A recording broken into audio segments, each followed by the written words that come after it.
యోగం గురించిన ఆలోచన పెరుగుతుంది.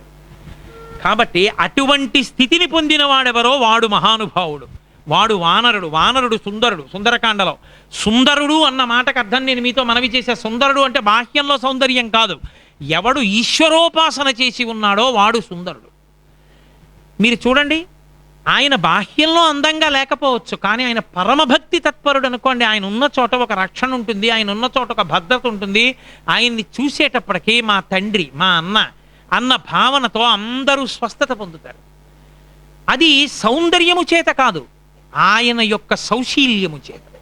అది అందము వలన కాదు. ఆయన మహానుభావుడు, ఆయన వానరుడు, సుందరుడు. సుందరకాండలో అటువంటి వాడు వచ్చిన నాడు లంక వశవర్తి అవుతుంది. అదిగో అలా లంక వశవర్తి అయిన నాడు లోపలికి వెళ్ళాలి. ఇప్పుడు ఆయన అన్నారు, నేను ఇలా ద్వారంలోంచి వెళ్ళను. అద్వారేణ మహాబాహు ప్రాకారమభిపుప్లువే ప్రవిశ్య నగరీం లంకాం కపిరాజ హితంకర. నేను ద్వారంలోంచి వెళ్ళనమ్మా, గోడ దూకి వెడతానన్నారు. అది ఎందుకు అలాగా అంటే, శత్రుపురంలోకి ప్రవేశించేటప్పుడు రాజద్వారంలోంచి వెళ్ళకూడదు. మళ్ళీ మళ్ళీ వెళ్ళాలి మీరని ఎక్కడ అనుకుంటున్నారో అక్కడికి పృష్ఠభాగంలోంచి వెళ్ళి గోడలు దూకి వెళ్ళకూడదు. అందుకే దేవాలయానికి వెళ్ళారనుకోండి, ఆశీర్వచనం రాజద్వారే రాజగృహే, రాజద్వారంలోంచి రండి అంటారు. అంటే మిత్రుడు అని గుర్తు. రాజద్వారంలోంచి రాకుండా పెరటి ద్వారాల్లోంచి వస్తున్నాడు, పక్క తలుపుల్లోంచి వస్తున్నాడు అంటే శత్రువు అని గుర్తు. మిత్రుడైతే వీధి తలుపులోంచే లోపలికి రావాలి. నేను ఇప్పుడు రాజద్వారంలోంచి వెళ్తే రావణాసురుడికి మిత్రుడని గుర్తు, నేను రావణాసురుడికి శత్రువుని, వాడి నాశనానికి ఎడుతున్నాను. నేను మీతో మనవి చేశా ముందే, ఆయన వృషదంశకమత్రస్సన్ బభూవాద్భుత దర్శన కింద ఇక్కడ పిల్లిపిల్లగా ఉన్నా బయలుదేరినప్పుడు దుష్కరం నిష్ప్రతిద్వంద్వం చికీర్షం కర్మవానర సముద్ర శిరోగ్రీవో గవాంపతిరివా భవౌ, ఒక ఎద్దు నిలబడినట్టు రుద్రస్వరూపంతో పెడుతున్నారు.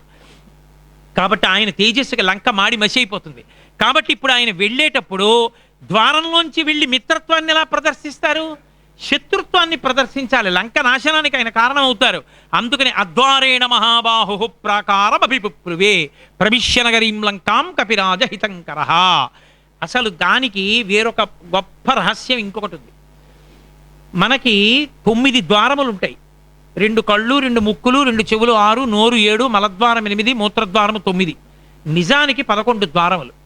11 ద్వారములలో ఒకటి నాభి, ఒకటి బ్రహ్మస్థానం. ఇది నిర్గమ ద్వారం. శరీరంలోంచి బయటికి వెళ్ళిపోయేటప్పుడు ఇందులోంచి బయటికి వెడితే ఇక రాడని గుర్తు. శరీరంలోకి ప్రవేశించినప్పుడు నాభిలోంచి లోపలికి వెడతాడు. అందుకే లోపల ఉన్నంతకాలం అమ్మ కడుపులో నాభితోటే పోషణ. బయటికి వచ్చాక నాభి కోసేస్తే రంధ్రం మూసుకుపోతుంది. అందుకని ఒకటి వచ్చాక మూసుకుంటుంది, ఒకటి వెళ్ళిపోయేటప్పుడు తెరుచుకుంటుంది. అవి రెండూ కూడా రంధ్రాలే. అందుకని ఆ రెండితో కలిపే 11 ద్వారాలు. ఈ 11 ద్వారాల్లో ఏ ద్వారంలోంచి లోపలికి రాడు. ఆ అంతర్ముఖత్వం పొందేటప్పుడు నోట్లోంచి లోపలికి వెళ్ళారండి, ముక్కులోంచి లోపలికి వెళ్ళారండి అనడానికి ఏమి ఉండదు. తానకి తానుగా కూర్చుని అద్వారేణ ఏ రంధ్రంలోంచి వెళ్లకుండా లోపలికి వెళ్తాడు. లోపల ఉన్న జీవుడు లోపలికి వెళ్ళి విచారణ చేసి ఆత్మదర్శనం చేస్తాడు. అందుకని అద్వారేణ మహాబాహు. అలా వెళ్ళగలిగిన వాడికి సమర్థత ప్రధానం. చేతులు సమర్థతకి కార్యములకు గుర్తు. కర్రములు అంటారు, అందుకే కార్యం చెయ్యడం. చెయ్యగలిగిన వాడై, ఏది చెయ్యగలిగిన వాడై? ఎవ్వరూ చెయ్యలేనిది చెయ్యగలిగిన వాడై. ఇది ఈయేషా సంకల్పం. అందుకని మొదటి శ్లోకం అలా నడిచింది. అంత జాగ్రత్తగా లోపలికి పెడుతున్నారు. కంట్లోంచి వెళ్ళారా, ముక్కులోంచి వెళ్ళారా లోపలికి? ఎందులోంచి వెళ్ళలేదు, ద్వారం లేదు. ఇలా కూర్చుని లోపలికి అంతర్ముఖత్వాన్ని పొందుతున్నారు. అంతర్ముఖత్వాన్ని పొంది వెళ్ళడం, లంకలోకి వెళ్ళడం. అందుకని అద్వారేణ మహాబాహు ప్రాకారం అభిపుప్లువే ప్రవిశ్య నగరీం లంకాం కపిరాజ హితంకర. ఒక్క దూకారు ప్రాకారం మించి. అంటే అది లోపలికి ఇక ప్రయాణం మొదలు పెట్టగానే ఒక దూకితే ఎలా ఉంటుందో అలా ఇంద్రియములో మనస్సు సంబంధం తెగిపోయి కన్ను చూస్తున్నా చూడదు, ముక్కు వాసన పట్టదు, చెవు మాట వినదు, మనసు అంతర్ముఖత్వాన్ని పొంది లోపలికి వెళ్ళిపోతుంది. ఇంద్రియములతో తెగిపోయింది. ఒక్క దూకినట్టు దూకింది. ఇది వదిలి అది అటు పట్టుకుంది. దూకినప్పుడు ఏం చేస్తాడు? ఇట్నుంచి అటుకెడతాడు. అది దూకడం అంటారు. ఇక్కడి నుంచి అక్కడికి వెళ్ళాడు అనుకోండి, ఇది వదిలేశాడు, అది పట్టుకున్నాడు. ఇంద్రియాలని పట్టుకున్న మనసు ఇంద్రియాలను వదిలి ఈశ్వరుడి వైపుకి వెళ్ళిపోతుంది. అందుకని దూకారు. అందుకని అద్వారేణ మహాబాహు ప్రాకారం విపుప్లువే ప్రవిశ్య నగరీం లంకాం కపిరాజ హితంకర. మహానుభావుడై వెళ్ళి ఆ ద్వారం మించి లోపలికి దూకేటప్పుడు ఎడమకాలు కింద పెట్టి దూకారు. చక్రేధపాదం సవ్యంచ శత్రువునాం సతుమూర్ధని. కుడికాలు కింద పెడితే అవతల వాడికి విజయం, శత్రువుని ఓడించాలనుకున్నప్పుడు ఎడమ పాదం కింద పెట్టాలి. నవవ్యాకరణ పండితుడు బుద్ధిమతాం వరిష్టం వాతాత్మజం వరదయూధ ముఖ్యం శ్రీరామదూతం శిరసానమామి. ఆయనకి తెలియని ధర్మమా? ఎడంకాలైతే శత్రుపురంలో పెట్టాలి, కుడికాలైతే మిత్రుల దగ్గర పెట్టాలి. అందుకే కోడలు ఇంటికి వస్తుంటే అమ్మో అమ్మో అమ్మో అమ్మ అమ్మ కుడికాలు పెట్టంటారు. ఎందుకంటే ఆవిడ ఎడంకాలు పెట్టి ఇంట్లోకి వచ్చేసిందంటే ఇంకేమిటి, సర్వనాశనం అయిపోయినట్టే.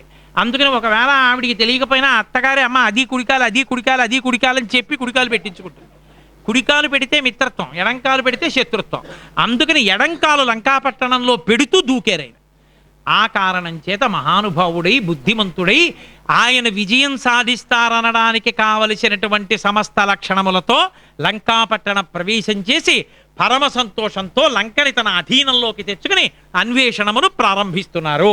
ఆ మొదటి విజయంతో హనుమ సంతోషంతో లంకలో ప్రవేశించారన్న శుభవార్త దగ్గర ఇవాల్టి ప్రసంగాన్ని పూర్తి చేసి రేపు సాయంకాలం ఖచ్చితంగా 6:30 ప్రార్థనా శ్లోకాలు అయిపోతాయి.